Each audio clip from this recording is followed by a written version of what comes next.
नमस्कार जोहार, मैं याचना जायसवाल। आप देख रहे हैं न्यूज झारखंड। चलिए जानते हैं सुबह से लेकर शाम तक की झारखंड की तमाम बड़ी खबरों को। हेमंत सोरेन की जमानत याचिका पर हुई सुनवाई। जेल में बंद झारखंड के पूर्व मुख्यमंत्री हेमंत सोरेन की जमानत याचिका पर आज पीएमएलए कोर्ट में सुनवाई हुई।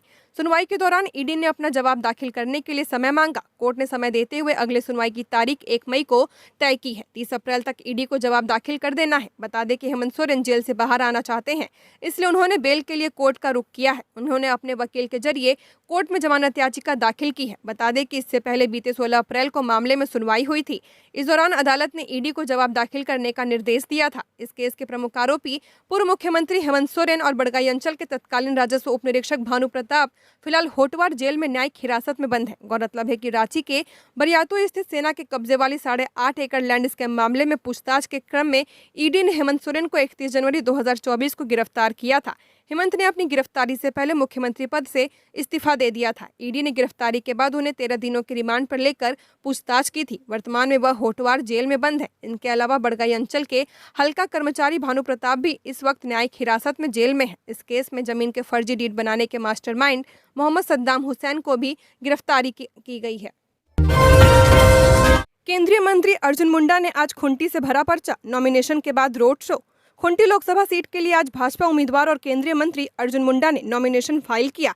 नामांकन से पहले अर्जुन मुंडा ने कर्रा के सोनेमेर मंदिर में पूजा की, फिर आमेश्वर धाम में भी दर्शन किए। इस दौरान पत्नी मीरा मुंडा भी साथ रही। खुंटी के कचहरी चौक से अर्जुन मुंडा का रोड शो हो रहा है। वहीं कांग्रेस उम्मीदवार कालीचरण मुंडा भी आज अपना पर्चा भरेंगे, जिसमें सीएम चंपई सोरेन भी आएंगे। इधर लोकसभा चुनाव में दो प्रमुख दल भाजपा और कांग्रेस के नॉमिनेशन को लेकर सुरक्षा के पुख्ता इंतजाम किए गए हैं। रांची में भीषण सड़क हादसा। तेज रफ्तार कार ने 5 लोगों को कुचला। प्रशाखा पदाधिकारी की मौत। रांची के मोहराबादी स्थित ऑक्सीजन पार्क के पास भीषण सड़क हादसा हुआ है, जहां तेज रफ्तार कार ने 5 लोगों को कुचल दिया। घटना सोमवार की देर शाम की है। इस हादसे में डोरंडा नेपाल हाउस स्थित जल संसाधन विभाग के प्रशाखा पदाधिकारी अरुण कुमार सिंह की मौत हो गई। वहीं प्रशाखा पदाधिकारी की पत्नी समेत अन्य 4 लोग गंभीर रूप से घायल हैं। बताया जा रहा है कि प्रशाखा पदाधिकारी सोमवार शाम अपनी पत्नी के साथ इवनिंग वॉक पर निकले थे, तभी यह हादसा हो गया, जिसमें उनकी मौत हो गई है। जबकि अन्य घायलों में प्रशाखा पदाधिकारी की पत्नी मधुरानी, मोहराबादी की सरिता देवी, संतोष कुमार एवं एक अन्य व्यक्ति शामिल है। चाईबासा में जेएमएम की जोभा मांझी ने नामांकन दाखिल किया। चाईबासा सीट से इंडिया गठबंधन की प्रत्याशी जोभा मांझी ने नामांकन दाखिल कर लिया है। इस दौरान मुख्यमंत्री चंपई सोरेन, पूर्व मुख्यमंत्री हेमंत सोरेन की पत्नी कल्पना मुर्मू सोरेन, मंत्री दीपक बिरुआ, चक्रधरपुर के विधायक सुखराम उराव, मझगांव के विधायक नीरल पुर्ती, खरसावां के विधायक दशरथ गागराई, जगन्नाथपुर के विधायक सोनाराम सिंकू के अलावा सरायकेला के जिला अध्यक्ष समेत प्रखंड पंचायत एवं बूथ स्तर के कार्यकर्ता मौजूद रहे। इससे पहले जोभा मांझी ने कार्यकर्ताओं के साथ कांग्रेस भवन से लेकर खुंटकटी मैदान तक पदयात्रा की। उनके साथ पार्टी महासचिव सुप्रियो भट्टाचार्य भी मौजूद थे। गौरतलब है कि इस सीट से जोभा मांझी के खिलाफ एनडीए ने गीता कोड़ा को मैदान में उतारा है। गीता कोड़ा ने बीते दिन सोमवार को नामांकन दाखिल किया। घर में सो रहे युवक की धारदार हथियार से हत्या। कोडरमा जिले के जयनगर थाना क्षेत्र के ग्राम खेसकरी में बीती रात सो रहे युवक की धारदार हथियार से हत्या कर दी गई। घटना को लेकर मृतक की मां रबिया खातून 75 वर्षीय पति मोहम्मद मुख्तार खान ने जयनगर थाना में आवेदन दिया है। इसमें कहा गया कि 22 अप्रैल की रात को रोज की भांति मेरा बेटा अंजार खान उर्फ कारा 40 वर्षीय पिता मोहम्मद मुख्तार खान खाना खाकर रात में अपने घर के बाहर खटिया पर सोया हुआ था। मध्य रात्रि में कुछ अज्ञात लोगों ने मेरे बेटे को धारदार हथियार से मारा, गला और पैर में वार कर हत्या कर दिया। सुबह जब करीब 5 बजे मैं सोकर उठी तो मेरे बेटे के खटिया के नीचे खून पड़ा देखा तथा माथा की तरफ मच्छरदानी खुला था और बिस्तर गीला था। मेरे रोने की आवाज़ सुनकर आस पड़ोस के लोग जमा हो गए। फिर घटना स्थल पर पुलिस की भी आ गई। घटना को लेकर अज्ञात लोगों के विरुद्ध हत्या की प्राथमिकी दर्ज की गई है। खबरों में आगे बढ़ने से पहले अगर आपने अभी तक इस चैनल को सब्सक्राइब नहीं किया है तो सब्सक्राइब कर लें, जिससे आपको झारखंड की हर छोटी बड़ी खबर के अपडेट मिलते रहें। तो चलिए बढ़ते हैं खबरों की ओर। झारखंड में आज हो सकती है बारिश। कल से हीट वेव को लेकर चेतावनी। भरागोड़ा में 46 डिग्री पहुंचा पारा।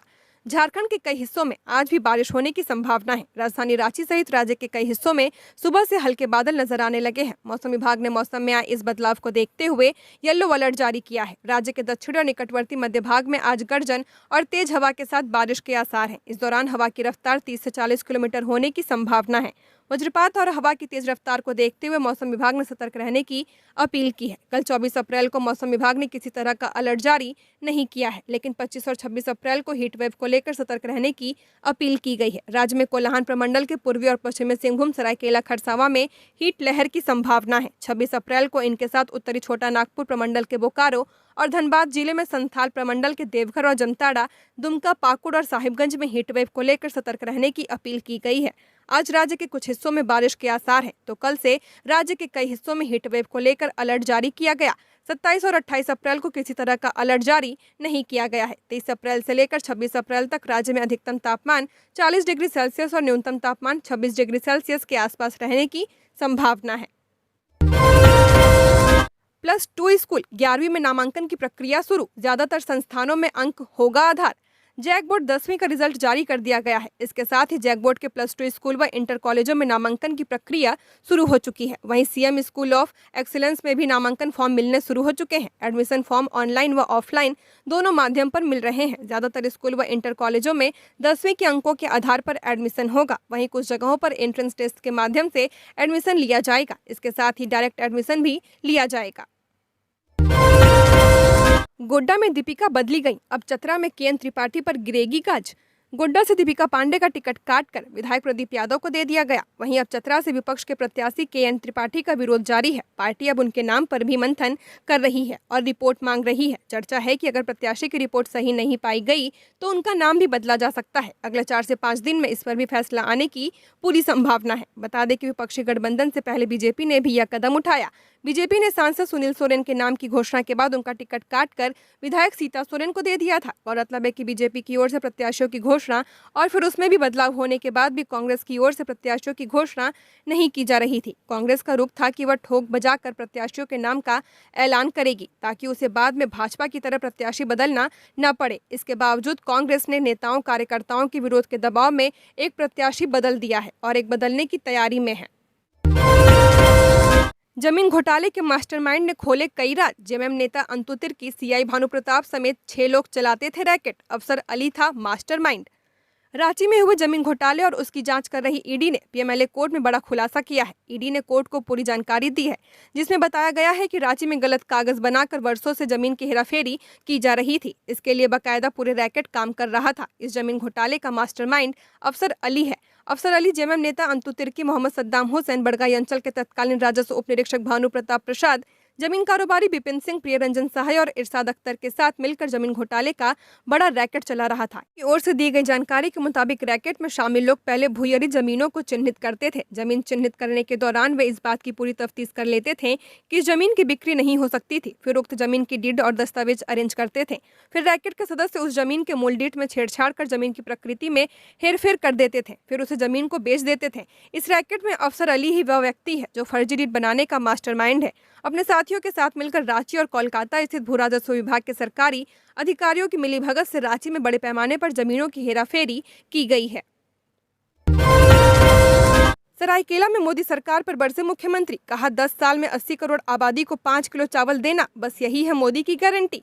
झारखंड के मुख्यमंत्री चंपई सोरेन अपने गृह विधानसभा क्षेत्र सरायकेला के 2 दिवसीय दौरे पर हैं। सोमवार को आदित्यपुर पहुंचते ही मुख्यमंत्री चंपई सोरेन ने पत्रकारों के साथ वार्तालाप की।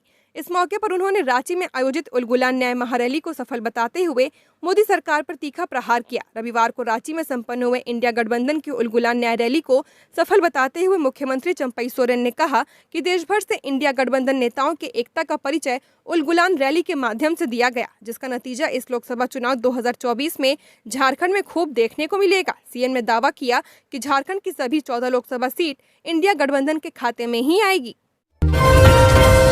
कोडरमा से इंडिया गठबंधन प्रत्याशी विनोद सिंह के खिलाफ शिकायत, कल्पना सोरेन पर भी आदर्श आचार संहिता के उल्लंघन का आरोप। जैसे जैसे चुनाव नजदीक आ रहा है वैसे वैसे आरोप और प्रत्यारोप का दौर भी शुरू हो चुका है। अब प्रत्याशियों की हर एक गतिविधि पर दूसरे दल की पैनी नजर है। हल्की सी चूक पर शिकायत हो रही है। इस बार भारतीय जनता पार्टी के द्वारा कोडरमा लोकसभा सीट के प्रत्याशी विनोद सिंह समेत पूर्व मुख्यमंत्री हेमंत सोरेन की पत्नी कल्पना सोरेन के खिलाफ अलग अलग शिकायत की गई। शिकायत आदर्श आचार संहिता उल्लंघन को लेकर की गई है। उपायुक्त सह जिला निर्वाचन पदाधिकारी को दोनों पत्र दिया गया। पहली शिकायत भाजपा प्रदेश अध्यक्ष के बाबूलाल मरांडी के भाई नूनूलाल मरांडी भाजपा प्रदेश कार्यकारी सदस्य ने की है। नाबालिग से छेड़छाड़ करने के आरोपी 65 साल के बुजुर्ग को 3 साल की सजा। नाबालिग से छेड़छाड़ करने के आरोपी 65 साल के बुजुर्ग अमूल कांति लाल को पॉक्सो की विशेष अदालत ने 3 साल की सजा सुनाई है। साथ ही उस पर 10,000 रुपए जुर्माना भी लगाया गया है। जुर्माना नहीं देने पर उसे 1 माह की अतिरिक्त सजा भुगतनी होगी। पॉक्सो की विशेष अदालत ने आरोपी को आईपीसी की धारा 354 और पॉक्सो के सेक्शन 8 के तहत दोषी पाकर 3-3 साल की सजा सुनाई है। दोनों धारा की सजा साथ साथ चलेगी। दरअसल अभियुक्त कांतिलाल साहू पेशे से शिक्षक हैं। 22 अप्रैल 2018 को नाबालिग को उसके गांव से पढ़ाने के नाम पर रांची लाया था और उसके साथ छेड़छाड़ किया करता था। मामले को लेकर रांची महिला थाना में कांड संख्या 9/2018 के तहत प्राथमिकी दर्ज कराई गई थी। अभियोजन की ओर से 6 गवाह दर्ज कराए गए हैं। लोहरदगा हाथियों के हमले से एक ग्रामीण की मौत, पहुंचा वन विभाग, दहशत में ग्रामीण। झारखंड में हाथियों का आतंक लगातार बढ़ता जा रहा है। अब खबर आ रही है कि लोहरदगा के कुंडू थाना क्षेत्र के काकरगढ़ पंचायत के इटरा तथा गितिलगढ़ गांव के बीच जंगली हाथियों के एक झुंड ने एक ग्रामीण को कुचलकर मार डाला। बताया जाता है कि कुंडू थाना क्षेत्र के चंदालासो गांव निवासी महावीर उराव को हाथी के झुंड ने सोमवार देर रात कुचलकर मार डाला। हाथियों के हमले की सूचना मिलने के बाद वन विभाग की टीम रात में ही घटनास्थल पर पहुंची तथा मामले की जाँच कर रही है। हाथियों के झुंड गितिलगढ़ पहाड़ में डेरा जमाए हुए हैं। इस झुंड में लगभग 2 दर्जन हाथी बताए जाते हैं। सूचना के बाद वन प्रमंडल पदाधिकारी कुडू पहुंच चुके हैं। झारखंड में कारोबारी से 15 लाख के जेवर और कैश की लूट, कट्टा दिखाकर धमकी भी दी। हजारीबाग के कोर्रा थाना क्षेत्र के डिपूगढ़ा में दुकान बंद कर घर जा रहे जेवर व्यवसायी जितेंद्र सोनी से अपराधियों ने बीती रात नकद समेत 15 लाख रुपए छीन लिए। भुक्तभोगी के बयान पर पुलिस ने केस दर्ज कर जांच शुरू कर दी है। प्राथमिकी में व्यवसायी जितेंद्र सोनी ने कहा कि रविवार की रात 9:20 पर उन्होंने अपने जेवर दुकान बंद की और बेटे अंकित सोनी के साथ स्कूटी पर सवार होकर घर जाने लगे। स्कूटी उनका बेटा चला रहा था। जैसे ही वे लोग सीआरपीएफ कैंप के आगे पोद्दार जी के घर के पास पहुंचे, पीछे से बाइक पर सवार 3 नकाबपोश युवक पहुंचे। उनके हाथ में कट्टा और चाकू आदि थे। अपराधियों ने ओवरटेक करते हुए अचानक उन्हें रोक दिया, फिर धमकाते हुए स्कूटी पर लात पैर चलाने लगे। अचानक इस हमले से वे पिता पुत्र घबरा गए और स्कूटी से गिर पड़े। इसके बाद अपराधी उनसे थैला छीनने लगे, जिसमें 50,000 रुपए नकद समेत 15 लाख रुपए के जेवरात थे। मोबाइल भी छीनने का प्रयास करने लगे। विरोध करने पर अपराधियों ने कट्टा सटा दिया और गाली गलौज करने लगे। इसके बाद उनके हाथ से थैला छीनकर फरार हो गए। जमशेदपुर एसडीओ पारुल सिंह ने अवैध बालू गिट्टी विक्रेताओं के खिलाफ चलाया अभियान। गोविंदपुर और परसुडिया थाना अंतर्गत जोजोबेड़ा फाटक के समीप और राहरगोड़ा में एसडीओ पारुल सिंह ने गिट्टी बालू सप्लाई करने वाले संचालक पर कार्रवाई की है। छापेमारी के दौरान ओनर को भी घर से गिरफ्तार किया गया। साथ ही गोविंदपुर थाना प्रभारी प्रकाश रजक भी अपने दलबल के साथ मौजूद थे। छापेमारी के दौरान 2 ट्रैक्टर, एक हाईवा को पुलिस ने अपने कब्जे में लिया। एसडीओ पारुल सिंह ने बताया कि काफी दिनों से इस मामले को लेकर शिकायत मिल रही थी। अब पूरी छानबीन के साथ अवैध गिट्टी बालू की जांच की जाएगी। लैंड स्कैम, रिमांड अवधि पूरी होने पर अंतुतिर की विपिन सिंह समेत 4 आरोपियों की हुई पेशी। 29 अप्रैल तक रिमांड बढ़ी।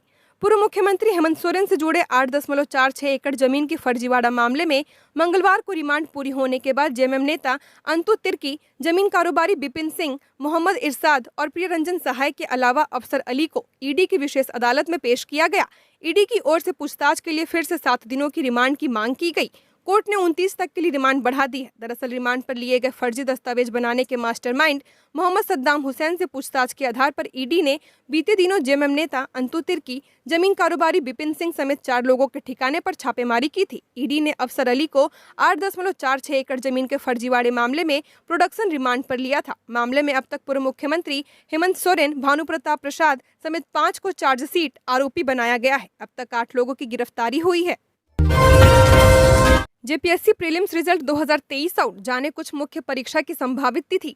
JPSC prelims result 2023। झारखंड लोक सेवा आयोग ने झारखंड सिविल सेवा भर्ती प्रारंभिक परीक्षा 2023 के परिणाम जारी कर दिए हैं। जो उम्मीदवार झारखंड राज्य संयुक्त सिविल सेवा परीक्षा 2023-24 में उपस्थित हुए थे, जो 17 मार्च 2024 को आयोजित किया गया था, अब अपना परिणाम जेपीएससी की आधिकारिक वेबसाइट jpsc.gov.in पर देख सकते हैं। जेपीएससी ने 27 जनवरी 2024 को परीक्षा का विज्ञापन जारी किया व अभ्यर्थियों से 3 मार्च 2024 तक आवेदन आमंत्रित किया था। प्रारंभिक परीक्षा का आयोजन 17 मार्च 2024 को राज्य के 834 परीक्षा केंद्रों पर 2 पालियों में किया गया था। निरसा में खनन विभाग व पुलिस टीम को बंधक बना युवक को छुड़ाया, पुलिस ने बचाव में की हवाई फायरिंग। निरसा थाना क्षेत्र में बराकर नदी के पांड्रा बैजरा घाट पर सोमवार की रात 8:30 बजे बालू माफियाओं ने जिला खनन विभाग और पुलिस टीम को बंधक बना लिया। इस दौरान भीड़ ने हिरासत में लिए गए एक युवक को जबरन छुड़ाकर वाहनों पर जमकर पत्थरबाजी की। इसमें एक गाड़ी क्षतिग्रस्त हो गई। बताया जाता है कि रात के अंधेरे में बालू माफिया अपने गुर्गों की मौजूदगी में बालू लोड करा रहे थे। इसी दौरान टीम ने छापेमारी की और एक युवक को गिरफ्तार कर लिया। कुछ वाहन भी जब्त किए गए। टीम वहां से लौट रही थी, तभी भीड़ ने खनन विभाग और पुलिस के अधिकारियों व जवानों को बंधक बना लिया और युवक को हिरासत में छुड़ा लिया। आरोप है कि खनन माफियाओं के इशारे पर लोगों ने खनन विभाग की गाड़ियों पर जमकर पत्थरबाजी की है। इसमें एक गाड़ी क्षतिग्रस्त भी हो गई। चोरी करने के लिए बदमाश कार से करता था रेकी। देवघर पुलिस के हत्थे चढ़ा इंटर स्टेट वाहन चोर गिरोह के 2 अपराधी।